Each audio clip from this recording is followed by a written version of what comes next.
السلام علیکم ورحمۃ اللہ وبرکاتہ۔ میرے محترم دوستوں بھائیوں، آج میں آپ کی خدمت میں علامہ اقبال صاحب کے دو اشعار پیش کرنا چاہتا ہوں جو کہ انہوں نے آج اور کل کے عنوان سے لکھے ہیں۔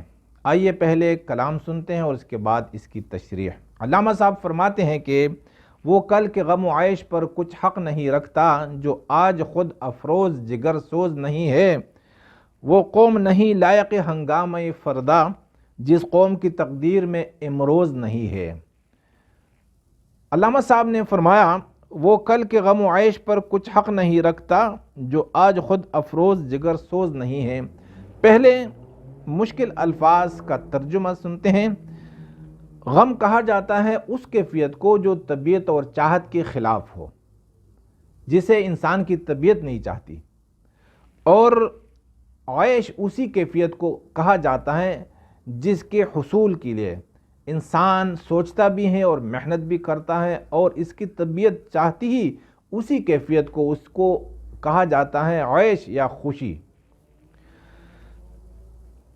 افروز کہا جاتا ہے چمکنے کو، چمکدار کو، چمکنے والے کو، روشنی دینے والے کو، روشنی کو، اور جگر جیسے دل ہے اسی طرح جسم کے اندر جگر ہے، اور سوز کہا جاتا ہے جذبے کو، جدت کو، حرارت کو۔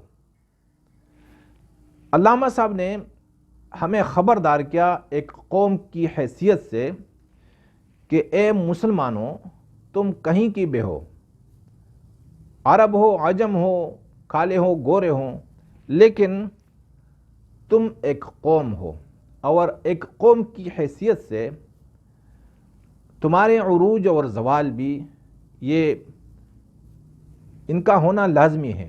اب ایک قوم کی حیثیت سے مسلمان کس طرح زوال سے بچ سکیں گے؟ تو علامہ صاحب نے اس کا ایک نسخہ ہمیں بتایا اور فرماتے ہیں کہ وہ کل کے غم و عیش پر کچھ حق نہیں رکھتا۔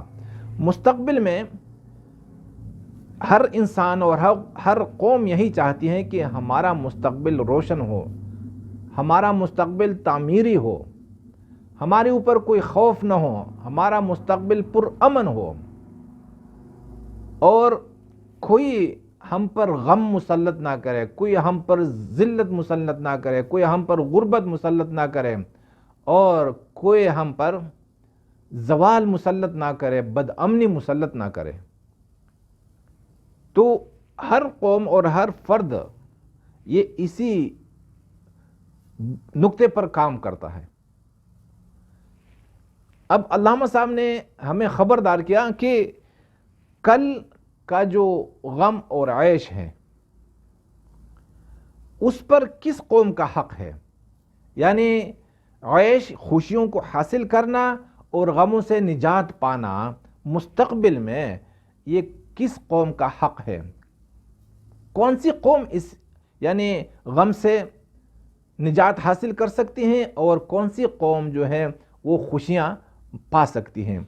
تو اس کے لیے ضروری ہے کہ جو آج خود افروز یعنی آج یہ خود بھی یعنی کل مستقبل ہے، آج حال ہے، جو آج یہ خود بھی روشنی دینے والی ہو یہ قوم۔ اب یہ نہیں کہ اندھیرے میں پڑی ہوئی قوم ہے اور خود بھی اندھیرے میں ہے اور دوسروں کو بھی اندھیرے دے رہی ہے، تو یہ قوم کسی کو روشنی نہیں دے سکتی۔ بحیثیت امت ہم تب روشنی دے سکتے ہیں مستقبل میں جب ہمارا آج روشن ہو، اور آج کے روشنی کے لیے ہم نے اپنے آپ کو روشن کرنا پڑے گا، ہر یعنی باطن سے بھی اور ظاہر سے بھی۔ باطن اور ظاہر میں ہم بالکل پاکیزہ لوگ ہوں اور ہمارا کردار سچا ہو، ہمارا کوئی بھی عمل ہم کریں سب اللہ کے ہاں محبوب ہوں، تو تب ہمارا مستقبل بن سکے گا، اور مستقبل کی تعمیر پر ہمارا حق ہوگا کہ ہاں مستقبل میں اگر کوئی محفوظ ہوگا تو ہم ہی ہوں گے، کہ کوئی قوم ہمارے اوپر غربت، بدامنی اور زوال مسلط نہیں کر سکے گی، کیونکہ اس کے لیے ہم نے آج سے تیاری کرنی ہے۔ جب ہم آج سے تیاری کریں گے، تیاری یہ نہیں ہے کہ ہم اسلحہ جمع کر لیں اور ہم تلواریں تیز کر لیں، اس کے لیے نہیں۔ ہماری جو تلوار ہے یہ باطن اور ظاہر کو ٹھیک کرنا، اللہ اور اللہ کے رسول صلی اللہ علیہ وسلم کی تعلیمات پر عمل کرنا۔ تو یہ ہے، آج سے تیاری کرنی ہے مستقبل کے لیے۔ اگر آج ہم سوئے رہیں تو مستقبل ہمارے ہاتھ سے نکل جائے گا، پھر ہمارے اوپر غربت، ذلت، زوال، بدامنی یہ دوسری اقوام مسلط کرتے رہیں گی جیسے آج ہم ہیں، اور جگر سوز نہیں ہے۔ آج خود کو روشن کرنے کے لیے ہمارے دل کے اندر ایک سوز ہونا چاہیے، ایک جذبہ ہونا چاہیے۔ اگر ہمارے دل کے اندر مستقبل کی تعمیر کا کوئی جذبہ نہیں ہے تو آج ہم خود بھی روشن نہیں ہو سکتے اور دوسروں کو بھی روشنی دے سکتے، اور کیا ہے کہ ہم مستقبل کو بھی روشن نہیں کر سکیں گے۔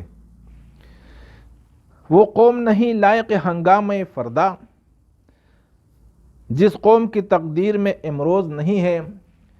ہنگامہ فردا جو ہے وہ مستقبل کے ہنگامے کو کہا جاتا ہے، کہ وہ قوم مستقبل کے ہنگاموں کا لائق ہی نہیں ہے۔ جس قوم کی تقدیر میں امروز نہیں ہے، جس قوم کی تقدیر میں، امروز کہا جاتا ہے آج کو، یعنی جس قوم کی تقدیر میں آج نہیں ہے، جس کا آج نہیں بنا اس کا کل بھی نہیں بن سکتا۔ یہ دونوں اشعار تقریباً ایک ہی بات ہے، یعنی اگر بحیثیت قوم ہم نے اپنے مستقبل کو بنانا ہے تو اس کے لیے ضروری ہے کہ ہم آج سدھر جائیں، آج سے ہم انسان بنیں۔ ہم وطنوں میں، مذہبوں میں، مکتبوں میں، فرقوں میں، قوموں میں، علاقوں میں اور شہروں میں تقسیم ہونے کے بجائے ایک مٹھی ہو جائیں۔ اور ایک مٹھی اس لیے نہیں ہونا چاہیے کہ بھائی دنیا کی ساری اقوام وہ ہماری غلام ہوں اور ہم ان کے آقا ہوں، نہیں، سارے انسان ہمارے بھائی ہیں انسان ہونے کے ناطے، اور اللہ نے ہمیں بھیجا ہے، ہماری تشکیل اس لیے کی ہے کہ ہم ان کو انسانوں کی غلامی سے نجات دلا کر اللہ کی غلامی میں لے کر آئیں۔